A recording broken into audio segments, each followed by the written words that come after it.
Hermanos y hermanas, nos está visitando en el programa nuestro hermano pastor, el reverendo Ricardo Ramos, quien es doctor en pastoral y es miembro de la Junta General de Ministerios Globales.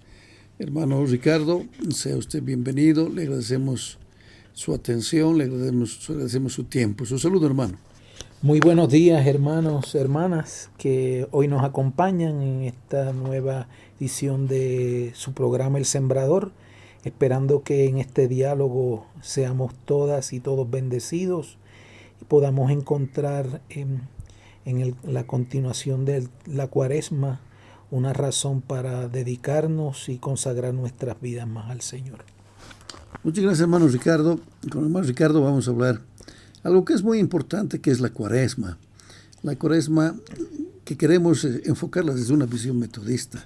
Sabemos que en este tiempo de Cuaresma todas las iglesias cristianas están en un recogimiento y queremos recordar mucho más la misión que tuvo nuestro Señor Jesucristo y por qué estamos acá en esa misión.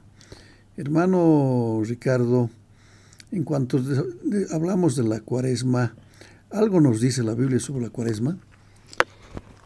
Hay varios hitos bíblicos que apuntan a esto que es 40 días.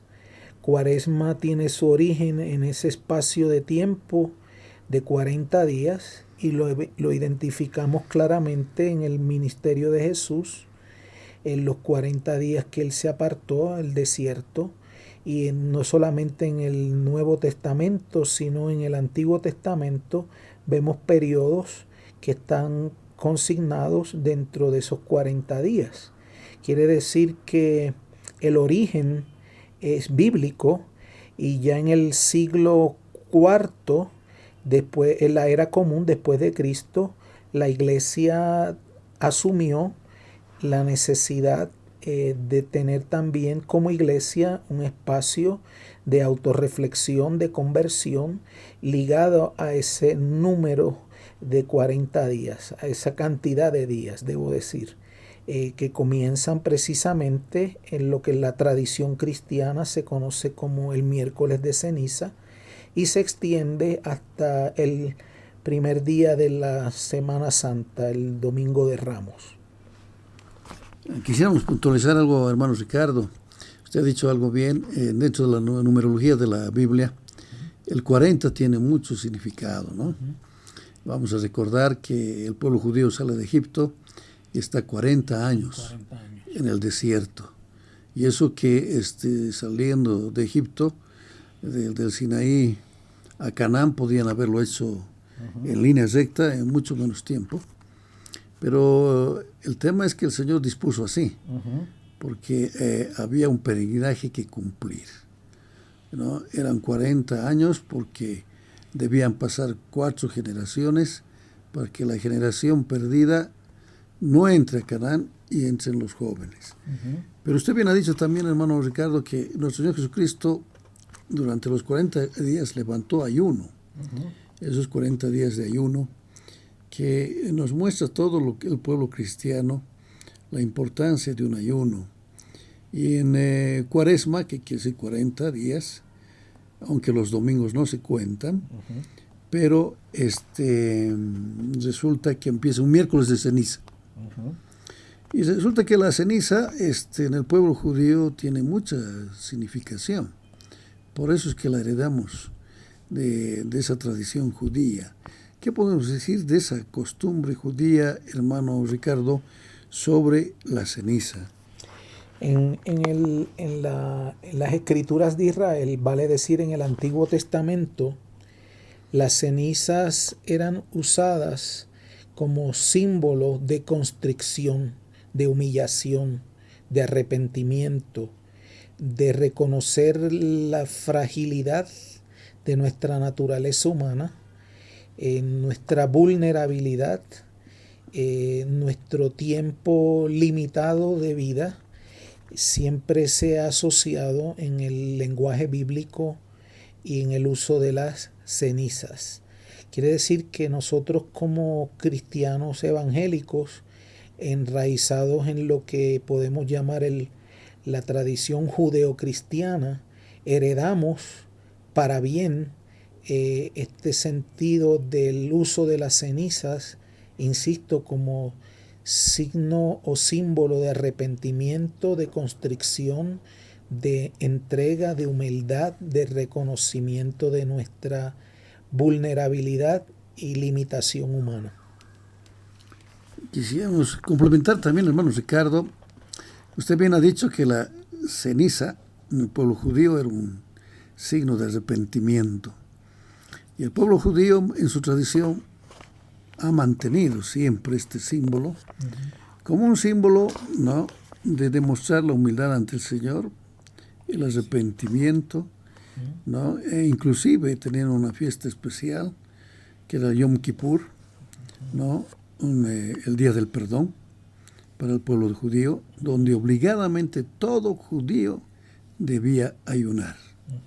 Y la palabra del Señor nos está diciendo que toda vez que había algo que pedir, o algo muy grande que pedir al Señor, el pueblo judío o sus líderes se marcaban con ceniza, ¿no?, y entraban en oración y ayuno.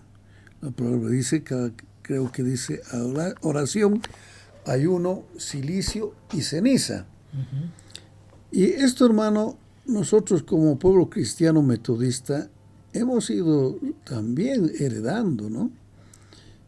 Nuestro hermano mayor, nuestro hermano Wesley, creía profundamente en este aspecto. ¿Cómo podemos comentar esto como lo tenía en su vida nuestro hermano Wesley? Nuestro hermano Juan Wesley entendió en su vida cristiana y como un discípulo del Señor que el ayuno era el espacio de tiempo y las prácticas que lo conducían en el camino de la santificación.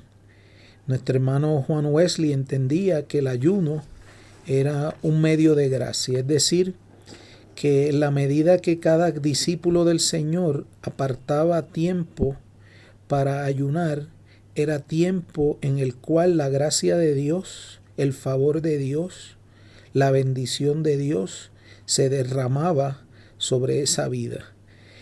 Juan Wesley era muy disciplinado, muy metódico en esto que tiene que ver con el ayuno. Él apartaba días de la semana específicamente para dedicarlos al Señor, para abstenerse no solo de alimentos, sino de otras cosas en la vida que él entendía que podían ser una distracción para que él pudiese avanzar en el camino de la santificación y pudiese, sin merecerlo, aún así recibir la gracia de Dios. Hermano Ricardo, usted nos ha hablado, nos ha dicho que para Wesley el ayuno era un medio de gracia. ¿Cómo podemos entender esto del medio de gracia, hermano Ricardo? Porque entendemos que como medios de gracia hay otros aspectos más. Medio de gracia quiere decir aquellas formas, aquellas instancias, aquellas maneras en las que nosotros como humanos podemos, y discípulos del Señor, podemos tener acceso o nos puede llegar la gracia de Dios. Por eso dice medio, la forma a través de la cual la gracia de Dios, el favor de Dios, la bendición de Dios nos es dada. Lo contrario es que en ausencia de estos medios de gracia, el discípulo del Señor se limita a sí mismo o se aparta de aquello que puede redundar en bendición, en favor de Dios para su vida. La vida cristiana no se puede vivir a plenitud y a cabalidad en ausencia de los medios de gracia. Quiere decir que una persona que se llama a sí misma o a sí mismo creyente, discípulo del Señor, y no practica estos medios de gracia, cae simplemente en una formalidad de cristianismo, lo que Wesley llamó en uno de sus sermones un casi cristiano. Entonces, Wesley no solamente lo enseñaba, sino que él lo vivía profundamente. Acompañado al ayuno como medio de gracia está la oración, está el estudio de las Sagradas Escrituras, está la participación con el resto de los creyentes en el culto cristiano, está el bautismo y está la Santa Cena. Gracias, hermano Ricardo. Pero nos queda una gran pregunta, ¿no? ¿Cómo encaraba Wesley el ayuno? ¿Cómo consideraba él que debíamos nosotros encarar un ayuno? ¿Y por qué esa disciplina del ayuno hizo carne en su vida de nuestro hermano Wesley? Para Wesley el ayuno no era simplemente dejar de comer. Nosotros en el transcurrir de los siglos hemos hecho del ayuno simple y sencillamente una abstinencia de alimentos. Mi pastor allí en mi isla Puerto Rico decía que no todos los que dejan de comer están ayunando. Y yo no lo entendía muy bien porque no tenía la madurez ni el crecimiento espiritual, el desarrollo de mi fe para entender lo que él quería decir. Ya lo entiendo muy bien porque muchas veces los creyentes dicen hoy voy a ayunar y simplemente piensan en lo que van a dejar de comer. O hoy no voy a desayunar, no voy a almorzar. O simplemente me voy a abstener de los alimentos. Eso es una de las maneras que necesariamente necesita ser acompañada de otros elementos. Es decir, yo no solamente voy a dejar de comer en ese tiempo que dedique al ayuno. Si es el ayuno del Señor, entonces tengo que entenderlo como que tiene que estar acompañado de oración. Ese espacio de tiempo tiene que estar acompañado de reflexión profunda, de meditación en la palabra y de abstención de otras cosas que nos apartan y nos distraen de ese tiempo. Es decir, eso puede ser también un tiempo de ayuno en el sentido de dejar de hacer lo que a diario hacemos, que nos aleja de nuestra sentido de comunión íntima y profunda con el Señor. A ver, hermano Ricardo, un poco para todos los hermanos, para complementar lo que usted nos está diciendo. Nuestro hermano Wesley hacía del ayuno más que todo un recogimiento espiritual. No veía Wesley en el ayuno un castigo corporal. No era una cuestión material, sino a través del ayuno buscar, no sé si está bien dicho, un crecimiento espiritual, pero yo creo que es más bien un encuentro nuevo con Dios, ¿no? Porque desde este programa creemos que no solo pues en la Cuaresma debemos buscar el encuentro con el Señor, no solo en la Cuaresma debemos acordarnos de un ayuno, y no solo en la Cuaresma deberíamos acordarnos de levantar oración. Esto tiene que ser constante. Esa es la vida de un cristiano, no constante. No es porque es Cuaresma y como ya pequé en carnavales y bailé muy bien en carnavales y ahora me arrepiento porque seguramente he hecho algunas travesuras, entro a la Cuaresma a arrepentirme. No es esto, hermanos. Es un recogimiento espiritual y consideramos que el ayuno, como el hermano Wesley lo decía, era una práctica cristiana porque estaba establecido en la palabra del Señor. Uh-huh. Pero, hermano Ricardo, usted recuerda tal vez cómo el hermano Wesley encaraba su ayuno en su vida, porque entendemos que gracias a su ayuno y su oración, la obra creció. Por supuesto, porque él no podía entenderse a sí mismo como discípulo del Señor en ausencia de los medios de gracia en general y del ayuno en particular. Quiere decir que cada vez que nuestro hermano Wesley apartaba tiempo para el Señor en ayuno, se abstenía no solamente de alimentos, sino de otras prácticas comunes en un día particular. Él entendía que el resultado de eso de ese tiempo apartado, de ese recogimiento espiritual, iba a reflejarse en el desarrollo del ministerio. Por eso él, cuando se reunía con el pueblo llamado metodista, él los animaba, él incluso los conminaba a que ayunaran. Y les hacía entender que en la medida que el pueblo ayunaba, oraba, escudriñaba las escrituras, es decir, hacían uso de los medios de gracia, eso iba a redundar definitivamente en el crecimiento de la obra del Señor, en el testimonio cristiano en el pueblo, en la comunidad. Y él veía la directa relación entre la práctica de los medios de gracia, en particular hablando en la cuaresma del ayuno, y el crecimiento o testimonio del pueblo llamado metodista al resto de la comunidad. Es decir, que era evidente y la directa relación entre la consagración o la práctica de los medios de gracia y el avance del ministerio. Dicho de otra manera, en ausencia de ayuno, en ausencia de la práctica de los medios de gracia, el pueblo no está en una posición de dar testimonio de Cristo al mundo. No nos estaríamos haciendo para nada distinto a lo que el mundo hace y es. Hermano Ricardo, según entendemos la historia de la vida de Juan Wesley, nos señala y nos dice de que él ayunaba todos los viernes, semanalmente. Y que él ayunaba, empezaba en el ocaso del jueves y terminaba en el ocaso del viernes. Era una disciplina que él tomaba semanalmente. Nosotros los cristianos metodistas hoy en día, en este siglo XXI, en nuestro contexto nacional, estamos olvidando la práctica del ayuno.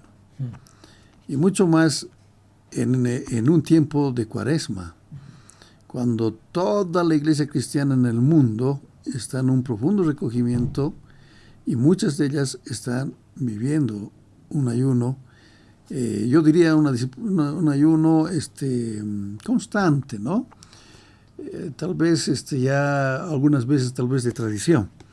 Pero usted, ¿por qué considera, hermano Wesley, que me queda inquietud en la cabeza? ¿Por qué vamos perdiendo estas raíces wesleyanas de realmente vivir lo que el metodismo cristiano ha enfocado como una interpretación de las Escrituras, y en eso está el ayuno? ¿Cuál será ese por qué, hermano Ricardo? ¿Cuál es su percepción personal? No pretendo en mi respuesta abarcar todas las posibilidades, pero sí me parece y me resulta evidente que con el pasar de los años, las décadas, los siglos, hemos dejado de entender la conexión que existe entre la santificación y los medios de gracia en general y del ayuno en particular. Es decir, la mayoría de los cristianos, no solamente en Bolivia, sino tal vez en otros lugares, no consideran ni pueden apreciar la necesidad espiritual en nuestra vida cristiana del ayuno. Es decir, yo puedo seguir siendo cristiano y yo puedo seguir el camino del Señor sin necesidad de practicar el ayuno. Otra razón puede ser porque muchas veces en nuestro quehacer diario nos ocupamos más de lo material, nos ocupamos más de lo que satisface a nuestras necesidades materiales que de lo que satisface la necesidad espiritual. Pensamos que no podemos vivir sin comer. O sea que si yo dejo de comer un día o dejo de comer algunas horas, eso va a tener alguna consecuencia en mi vida material, física, y es más bien lo contrario. Se ha demostrado científicamente que el ayuno no solamente favorece al espíritu, como lo veríamos nosotros desde la fe cristiana, sino que el ayuno tiene beneficios incluso físicos. Y con el pasar de los siglos, pues hemos perdido de perspectiva que el ayuno cumple un propósito espiritual, pero que también favorece a nuestra salud. Entonces, cuando vivimos un cristianismo desintegrado, es decir, no integramos, no hacemos parte de nuestro caminar cristiano estos elementos que Dios puso a nuestro alcance, y que con razón hombres como Moisés en el Antiguo Testamento, que se fue a la montaña 40 días y eran 40 días de recogimiento espiritual, de ayuno, Elías y Jesús mismo, y así seguiríamos yendo a través de los siglos encontrando la presencia del ayuno. ¿Por qué lo hemos dejado de hacer? Repito, no puedo apuntar a una sola razón. Puede haber muchas razones, ya mencioné dos de ellas, y una tercera es que lo hemos identificado, mucho pueblo cristiano evangélico lo ha identificado como una práctica en la cuaresma, y a su vez la cuaresma la relacionan con el catolicismo. Es decir, que para muchos cristianos evangélicos la cuaresma es católica, de la Iglesia Católica, y por qué nosotros vamos a asumirla como algo evangélico o protestante. Más por el contrario, tengo que decirle a algún hermano o hermana que haya pensado que así es, que la cuaresma no es una práctica del catolicismo, es una práctica del cristianismo. Y nosotros, al igual que las personas que profesan la fe católica, somos parte del pueblo cristiano. Hermano Ricardo, usted ha dicho muchas cosas muy importantes y quisiéramos tal vez recogerlas y tal vez complementarlas. Una de ellas es que nos está diciendo usted que a través de los años, no solo el ayuno, ¿no? Se ha vuelto una formalidad, ¿no? Es una formalidad, inclusive hasta el bautismo se está volviendo una formalidad, ¿no? Hay una formalidad en que se ha perdido el fondo espiritual de lo que significa ciertos sacramentos o cierta tradición de la iglesia, porque la oración y el ayuno está en toda la palabra del Señor, tanto antiguo como en el Nuevo Testamento, y nuestro Señor Jesucristo también. Por eso nos dice: cuando tú ayunes, no seas como los demás. Cuando tú ores, no seas como los demás. Porque si entendiéramos el sentido espiritual, estamos con seguridad que después de ayuno cambiaríamos. ¿Y cuántos ayunos habremos pasado? ¿No? ¿Cuántos ayunos habrá pasado la iglesia? ¿Cuántos ayunos habrán pasado las iglesias locales? ¿No? A pesar de que es muy poca la práctica, pero ¿cuánto hemos cambiado? No hemos cambiado. Somos iguales, no hay conversión. No hay un entender qué es la espiritualidad, ¿no? Y entonces se va volviendo cada vez más formalidad. Y esto es lo que desde este programa quisiéramos advertir, porque en contraposición debíamos recordar al pueblo judío en su historia, cuando Isaías les dice en Isaías 58 que él entiende que el verdadero ayuno no es pues que lo que tú haces, le dice, no, o sea, haces propaganda de tu ayuno, no comes, pero no has cambiado, y en el fondo nos dice que el verdadero ayuno es tener misericordia con el prójimo.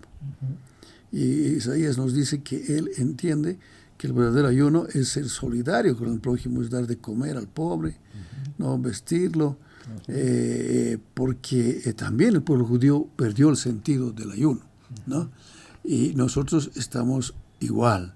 Entonces, ¿cómo cree usted, hermano, que podemos, hermano Ricardo, que podríamos tal vez recuperar un poco de nuestra esencia wesleyana? No diremos que vamos a recuperar todo, o más que todo, un poco más de ser más cristianos. ¿Cómo podríamos recoger esto?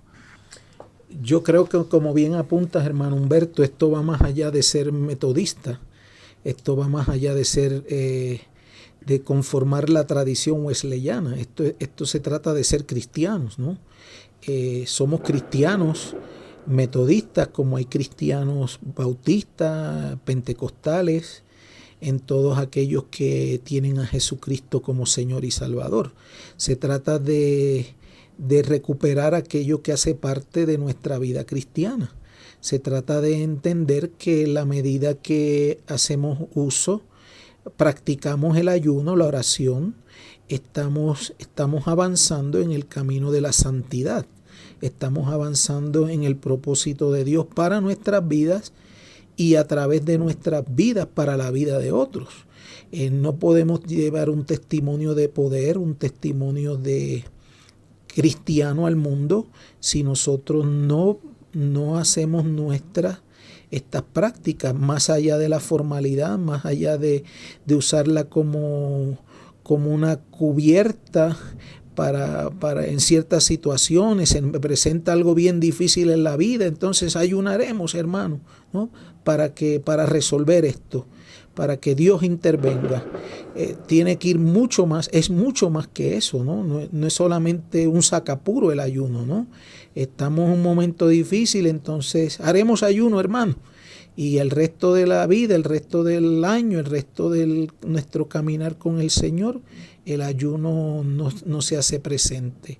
A mí me alegra que hayan personas desde sus iglesias locales, ministros, pastoras y pastores que enseñen a la congregación, practiquen con la congregación el ayuno y deje de ser tan solamente un tema más dentro de los muchos que podemos abarcar.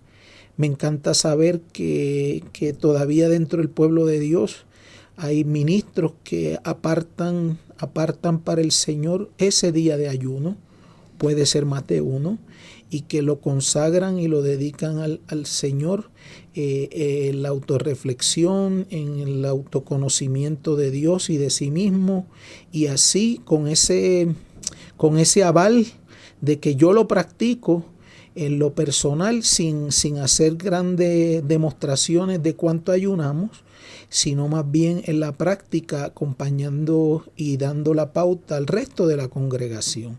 Es triste ver pastores, pastoras que nunca ayunan, y si ayunan entonces después lo proclaman y lo hacen ver como un gran sacrificio que han hecho o algo que los va a poner por encima de los demás. Eso es triste. Lo contrario sería lo ideal y lo bíblico, es que desde la pastoral lo practiquemos y así también acompañemos al pueblo en esta misma disciplina, en este mismo camino de la santidad.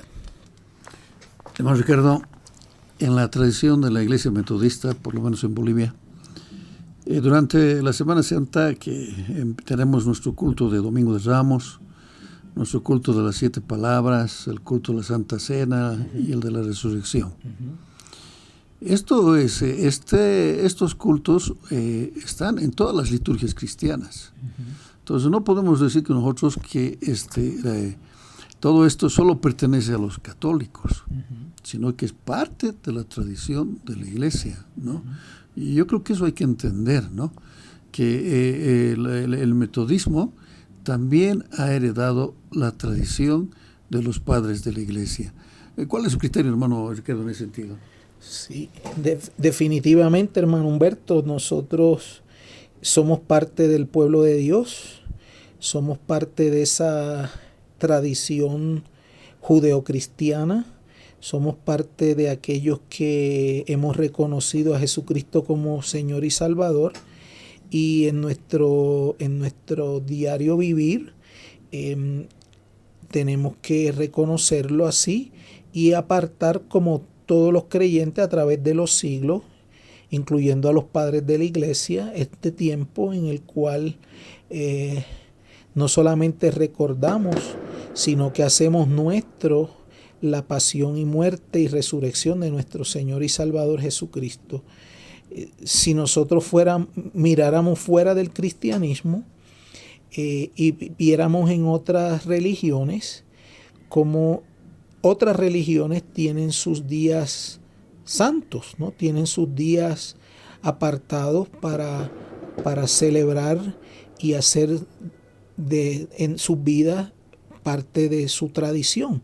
Entonces nosotros no estaríamos cuando celebramos estos cultos, Semana Santa, Domingo de Ramos, Jueves de Comunión, etcétera, estamos en una medida haciéndonos parte de la iglesia a través de todos los siglos. Nosotros no somos un punto aparte, nosotros somos parte de la iglesia de Cristo de todos los siglos. Y así lo tenemos que mantener y sostener, no solamente en virtud de compararnos con otras religiones. Simplemente mencioné ese hecho para que podamos ver cuán importante es para la fe cristiana el ser parte de esa tradición de la iglesia a través de los siglos. Hermano Ricardo, hay algo que también nos quisiéramos que se aclare tal vez para los hermanos oyentes, ¿no? ¿Cómo ve la teología wesleyana o cómo se entiende la tradición de la iglesia? ¿Qué será tradición? La tradición simplemente es el cúmulo, la suma de todas las vivencias y experiencias de la fe a lo largo de la historia. La tradición es todo aquello que nuestras hermanas y hermanos han vivido y han sido parte a través de los siglos. La tradición no es una mala palabra. La tradición no es una palabra católica. La tradición no es algo que está cerrado o que se quedó en el pasado. La tradición es algo que se sigue construyendo. Es como si usted quiere hablar de la tradición desde una perspectiva de familia, por ejemplo. Cada familia tiene sus tradiciones. Quiere decir el cúmulo de las experiencias, de lo que el abuelo, el bisabuelo, el tatarabuelo practicó y hizo que tuviera sentido su estadía en la vida, en la tierra, para la siguiente generación. Así también nosotros, pensando un poco en eso, podemos decir la tradición cristiana. Quiere decir todas aquellas cosas, todas aquellas experiencias, todas aquellas prácticas que la iglesia a lo largo de tantos siglos ha vivido y ha usado para expresar y sentir y dar testimonio de su fe. Gracias, hermano Ricardo. Sabemos que dentro del cuadrilátero wesleyano, ¿no?, está la tradición que los metodistas también guardamos y respetamos. Pero, hermano Ricardo, también vemos que en algunos cultos, porque que es de reciente, no es de antes, ¿no?, empiezan a hacer el lavado de los pies, ¿no? ¿Cuál es su opinión sobre eso? Porque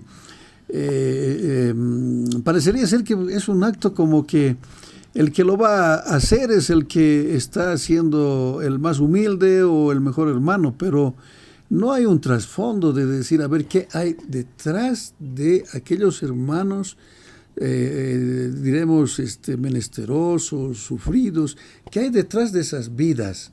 O sea, no creo que sea un símbolo ni parte de la tradición metodista, por lo menos desde este programa, sino más bien lo que deberíamos plantearnos en las cuaresmas, en cualquier cuaresma, es cuál es el verdadero sentido de lo que es la misericordia con el prójimo. ¿Cómo cree usted esta afirmación? Si está correcta o no, hermano Ricardo. Lo voy a hacer en forma de antítesis, ¿no? De nada sirve, no cumple ningún propósito que en una iglesia se lleve a cabo un culto que se le llama en muchos lugares de lavado de los pies. De nada sirve ese culto de lavado de los pies en ausencia de misericordia para el que está realmente necesitado.